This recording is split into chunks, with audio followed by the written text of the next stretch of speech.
हे फक्त हिंदूंचे राजे नाहीयेत, हे फक्त कोणत्या एका समाजाशी चिटकून राहणारा राजा नाही आहे छत्रपती शिवाजी महाराज. छत्रपती शिवाजी महाराज हे संपूर्ण भारताचे राजे आहेत. हिंदू जे आहे, मी अजून एकदा एक गोष्ट सांगू इच्छितो या ठिकाणी, हिंदू जे आहे ही जात नाहीये, हे सगळ्यांनी लक्षात घ्या. हिंदू जे आहे हे ओळख आहे. भारतात राहणारा प्रत्येक माणूस हा हिंदू आहे. आज आम्ही हज करायला बाहेर जाऊ दे मुसलमान, त्या ठिकाणी आम्हाला हिंदू म्हणूनच ओळखतात. हे हिंदी देश से आया है, त्या ठिकाणी काय म्हणतात, हे सर्वप्रथम जे आहे अखंड हिंदुस्थानाचे दैवत असलेले छत्रपती शिवाजी महाराज, ज्यांनी भारतातील प्रत्येकाला जे आहे न्याय दिले, ज्यांनी भारतातील प्रत्येक माणसाला एक अधिकार दिला, असे संविधानाचे जनक, संविधानाचे शिल्पकार डॉक्टर बाबासाहेब आंबेडकरजी, त्यासोबतच मुस्लिम समाजाचे व संपूर्ण जगाचे प्रेषित असलेले हजरत मोहम्मद रसूल सल्लल्लाहु अलैहि वसल्लम यांच्या नावाला या ठिकाणी घेऊन त्यांना वंदन करून जे आहे मी माझे हे भाषण सुरू करू इच्छितो. या ठिकाणी जे आहे छत्रपती शिवाजी महाराजांबद्दल जे आहे खूप सारे विविध धारणा जे आहे माणसांमध्ये आपल्याला पाहायला भेटतात. प्रत्येकाच्या मनामध्ये जे आहे छत्रपती शिवाजी महाराजांबद्दल जे एक आदरचा भाव आहे, एक महत्वाची जी एक धारणा प्रत्येकाच्या मनामध्ये आहे. मुस्लिम समाजामध्ये जे आहे एक गोष्ट सांगितली जाते की अखलाक महत्व के है.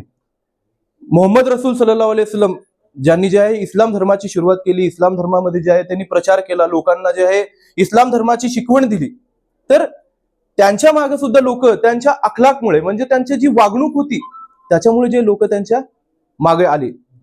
सुरुवात जे आहे एका माणसापासून सुरुवात झाली, अबू बकर सिद्दीक रदियल्लाहु ताला अन्हु, जे त्यांचे मित्र होते, त्यांच्यापासून त्यांनी जे आपल्या इस्लाम धर्माच्या प्रचाराची सुरुवात केली. पूर्ण मक्का शहर जे त्यांच्या विरोधात होता, पूर्ण सौदी अरेबिया त्यांच्या विरोधात होता, परंतु सुरुवात जे आहे त्यांनी एक एक करून जे आहे त्यांनी सुरुवात केली आणि त्यांच्या वागणुकीमुळे लोक जे आहे त्यांच्या मागे लागली, त्यांच्या मागे जे आहे धर्म स्वीकार केला. त्याच प्रकारे आपल्या छत्रपती शिवाजी महाराजांचं सुद्धा आहे. एक बाई जी आहे मोहम्मद रसूल सल्लल्लाहु अलैहि वसल्लमच्या अंगावर जे आहे कचरा फेकत होती, म्हातारी, एक वाईट माणूस आहे म्हणून त्यांच्या अंगावर कचरा फेकायची रोज. तर एक दिवस असंच बाजारातून जाताना त्यांच्या अंगावर कचराच पडला नाही. तर मग मोहम्मद रसूल सल्लल्लाहु अलैहि वसल्लमला टेन्शन आलं, काय झालं बाबा, रोज बाई एक कचरा फेकत होती आपल्या अंगावर, आज ती बाई कुठे आहे? मग ते काय केले माहितीये का, ते बाईच्या घरी गेले आणि तिला विचारले की बाबा तू आज कचरा फेकली नाही, काय झालं तुला? ती बाई आजारी होती, तर तिची विचारपूस केली आणि त्या वरून ती बाई रडायला लागली ढसाढस. ती म्हणली बाबा मी तुझ्या अंगावर कचरा फेकायचे आणि तू तरी सुद्धा मी आजारी पडल्यावर मला भेटायला आलास.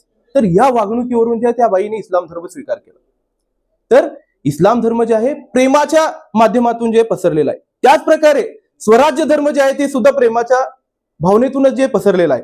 छत्रपती शिवाजी महाराजांनी सुद्धा एका माणसापासूनच सुरुवात केली होती. त्यांचं सुद्धा स्वराज्य काय मोठं नव्हतं.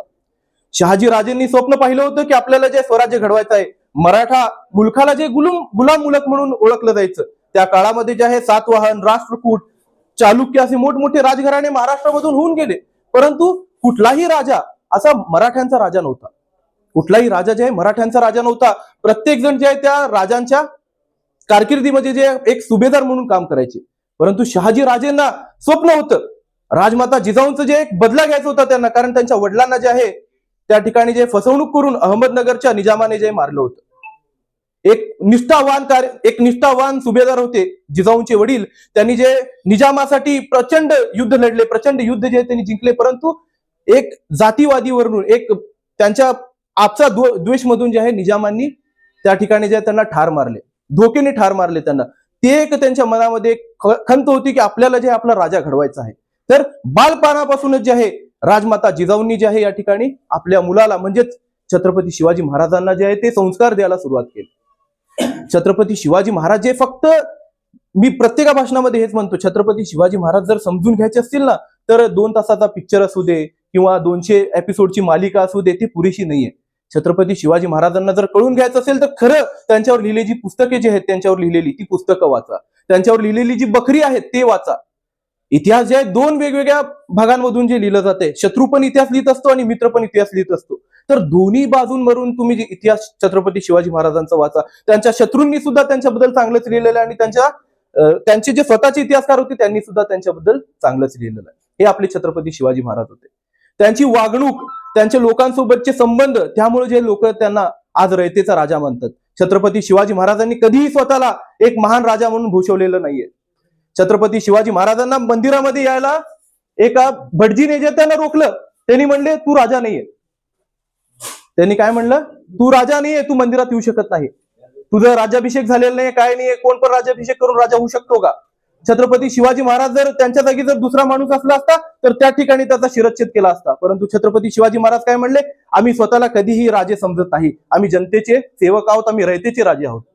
जी जनता, ही जनता जी आहे माझी राजा आहे आणि मी या जनतेचा सेवक आहे, मी या जनतेसाठी काम करतोय. तर ते त्या ठिकाणी जे आहे तिथूनच जे आहे नमस्कार केला देवाला आणि मंदिराच्या बाहेर पडले. हे आपले छत्रपती शिवाजी महाराज होते. छत्रपती शिवाजी महाराजांच्या बालपणाचा किस्सा आहे. त्यांना मारण्यासाठी नूर खान बेग नावाचा एक सैनिक जे आहे या ठिकाणी निजामाने आपल्या काय म्हणतात आदिलशाने पाठवला होता. छत्रपती शिवाजी महाराजांचं वय असेल 14-15 वर्ष. त्या वयामध्ये जे त्यांना मारण्यासाठी नूर खान बेग नावाच्या एका मारेकऱ्याला कोणी पाठवलं, आदिलशाने पाठवलं. तर छत्रपती शिवाजी महाराजांसोबत तो राहायला लागला. त्यांनी जे एक सेवकाचा वेश धारण केला आणि छत्रपती शिवाजी महाराजांसोबत राहायला चालू केला. बाबा ही पोरगा काय आहे बाबा, 15 वर्षाचा तर मुलगा आहे, ह्याच्या मागे एवढी लोक वेडी कशी झालीत? एक 15 वर्षाचा मुलगा तोरणा किल्ला कसं जिंकू शकतो? एक 15 वर्षाचा मुलगा जे आहे या ठिकाणी आदिलशहाला एवढं का भीती आहे या 15 वर्षाच्या मुलाची, हे पाहण्यासाठी तो काय करतो, त्यांच्यासोबत जे राहायला सुरू करतो. 1 दिवस 2 दिवस 3 दिवस त्यांच्यासोबत फक्त फिरतो, त्यांच्या मागे जातो आणि बघतो की या मुलावरनं एवढी का भीती आहे आदिलशहाला, निजामशहाला. तर त्यांच्यासोबत राहून तो बघतो की तो माणूस जो राजा आहे, पुणे परगण्याचा राजा आहे, तो पुणे परगण्याची त्यांच्याकडे सनद होती, पुणे परगण्याचे ते पाटील होते आणि तो पाटील असून सुद्धा एका लोहाराचे जे आहे मदत करत होता. तो पाटील असून एका शेतकऱ्याच्या शेतामध्ये जे आहे त्यांनी नांगरणीसाठी त्या शेतकऱ्याची मदत केली. एक पाटील असून त्या एरियाचा राजा असून त्यांनी जे कुंभाराला मडकं घडवण्यासाठी चिखल तोडवायला मदत केली. एक पाटील असून त्या एरियाचा राजा असून एका म्हातारीला जे त्याच्या पिशव्या जे उचलून त्याच्या घरापर्यंत सोडून आला. हे आपले शिवाजी महाराज होते. त्यांच्या आचरणाला पाहून तो माणूस जे शिवाजी महाराजांच्या पायामध्ये पडला, नूर खान बेग, आणि आयुष्यभरासाठी छत्रपती शिवाजी महाराजांची गुलामी त्यांनी पत्करली आणि आयुष्यभरापर्यंत जे शेवटच्या श्वासापर्यंत शिवाजी महाराजांची त्यांनी काय केली, सेवा केली. हे आपले छत्रपती शिवाजी महाराज होते. आचरण, मनुष्याचं आचरण जे सर्वात महत्वाचं आहे. परस्त्रीला माते समान मानणारे आपले छत्रपती शिवाजी महाराज. कल्याणच्या नवाबाची जेव्हा सून त्यांच्या दरबारी आली तेव्हा छत्रपती शिवाजी महाराजांनी त्याच्यावर कसली अत्याचार होऊ दिले नाही. त्यांनी काय म्हणले, ही माझ्या आई समान आहे, ही माझ्या माते समान आहे, हिला जे पूर्ण शाही इंतमामामध्ये जे तिच्या घरी पाठवा. तर डोलीमध्ये बसून पूर्ण सुरक्षिततेने जे त्यांनी कल्याणच्या नवाबाकडे त्यांच्या सुनेला पाठवलं. हे आपले छत्रपती शिवाजी महाराज. तर फक्त जय शिवाजी जय भवानी म्हणून चालणार नाही, छत्रपती शिवाजी महाराज की जय म्हणून चालणार नाही, जय श्रीराम म्हणून चालणार नाही. त्या व्यक्तिमत्वाला जे आपल्या आचरणात आणणं गरजेचं आहे. प्रभू श्री रामचंद्र सुद्धा असू दे, मर्यादा पुरुषोत्तम कशाला म्हणतात त्यांना? मर्यादा पुरुषोत्तम प्रभू रामचंद्रांना जे मी पण माझा आयडल मानतो एक मुसलमान असून, कशाला? त्यांनी परस्त्रीकडे कधीही त्यांनी नजर उठून बघितलेली नाही. माता सीताशिवाय त्यांनी कधी आपल्या आयुष्यामध्ये कोणत्याही परस्त्रीकडे त्यांनी लक्ष दिलेलं नाहीये. म्हणून ते मर्यादा पुरुषोत्तम आहेत, म्हणून त्यांना आज आपण देव म्हणून मानतो. म्हणूनच जे आज छत्रपती शिवाजी महाराजांना आपण देवाच्या लेवलला जे आज लोक मानतात, हे फक्त हिंदूंचे राजे नाही आहेत, हे फक्त कोणत्या एका समाजाशी चिटकून राहणारा राजा नाही आहे छत्रपती शिवाजी महाराज. छत्रपती शिवाजी महाराज हे संपूर्ण भारताचे राजे आहेत. हिंदू जे आहे, मी अजून एकदा एक गोष्ट सांगू इच्छितो या ठिकाणी, हिंदू जी ही जात नाहीये, हे सगळ्यांनी लक्षात घ्या. हिंदू जे हे ओळख आहे, भारतात राहणारा प्रत्येक माणूस हा हिंदू आहे. आज आम्ही हज करायला बाहेर जाऊ दे मुसलमान, त्या ठिकाणी आम्हाला हिंदू म्हणूनच ओळखतात. हे हिंदी देश से आया है, त्या ठिकाणी काय म्हणतात, हे हिंदी देश से आया है, ये हिंदुस्तान का आदमी है. तर काय आमची ओळख काय आहे? आमची पण ओळख जे हिंदूच आहे. सनातन हा धर्म आहे, हिंदू हा धर्म नाहीये. हिंदू ही ओळख आहे. भारतात राहणारा प्रत्येक मनुष्य हा हिंदू आहे, हिंदू ही ओळख आहे. मराठा ही जात नाहीये, मराठा ही सुद्धा एक ओळखच आहे. महाराष्ट्रात राहणारा प्रत्येक माणूस, मराठी बोलणारा प्रत्येक माणूस, या मातीमध्ये श्वास घेणारा, या मातीमध्ये नागर चालवणारा, या मातीवर चालणारा, या रस्त्यावर चालणारा, या ठिकाणी काम करणारा, घाम गाळणारा, रक्त गाळणारा प्रत्येक मनुष्य हा मराठा आहे. छत्रपती शिवाजी महाराजांनी म्हणूनच जे आपल्या मावळ्यांमध्ये द्वेष होऊ नये, आपल्या मावळ्यांमध्ये वेगवेगळ्या जातींमध्ये फूट पडू नये, त्याकरिता त्यांनी मावळा हा शब्द विकसित केला. मावळा म्हणजे कोण? मावळा म्हणजे मुसलमान, मावळा म्हणजे शीख, मावळा म्हणजे पठाण, मावळा म्हणजे हिंदू, मावळा म्हणजे दलित. सर्व जणांना जे त्या ठिकाणी एका शब्दाच्या खाली त्यांनी आणलं, म्हणून ते छत्रपती शिवाजी महाराज आहेत. तर शेवटी सुद्धा मी हेच सांगू इच्छितो की महाराजांना आचरणात आणा. फक्त जय शिवराय जय भवानी म्हणून चालणार नाही. तर ते कशासाठी आपण त्यांना जय शिवराय म्हणतो? कशासाठी त्यांच्या नावासोबत जे एका देवीचं नाव आपण जोडतो, भवानी मातेचं नाव आपण त्यांच्यासोबत जोडतो, कशासाठी? कारण त्यांचे आचरण तसे होते, त्यांची वागणूक तशी होती, तसे ते लोकांमध्ये राहिलेले आहेत. तर महाराजांना आपल्या आचरणात आणा, तेव्हा जे आहे आपलं महाराष्ट्र जे सुधरेल. पुन्हा एकदा जे महाराष्ट्राचा आपण अभिमानाने सांगू शकतो की दिल्लीचाही तख्त राखतो महाराष्ट्र माझा. तोपर्यंत आपण म्हणू शकणार नाही जोपर्यंत आपण छत्रपती शिवाजी महाराजांनी अष्टप्रधान निवडणूक जशी घेतली होती, अष्टप्रधानांचा जशा प्रकारे त्यांचं राजवट चालू होती, ज्या प्रकारे पूर्ण स्वराज्य चालत होतं, तो महाराजांनी चालवलेल्या स्वराज्यासारखा जोपर्यंत महाराष्ट्र चालणार नाही तोपर्यंत आपण गर्वाने म्हणू शकणार नाही की दिल्लीचाही तख्त राखतो महाराष्ट्र माझा, महाराष्ट्र माझा. धन्यवाद.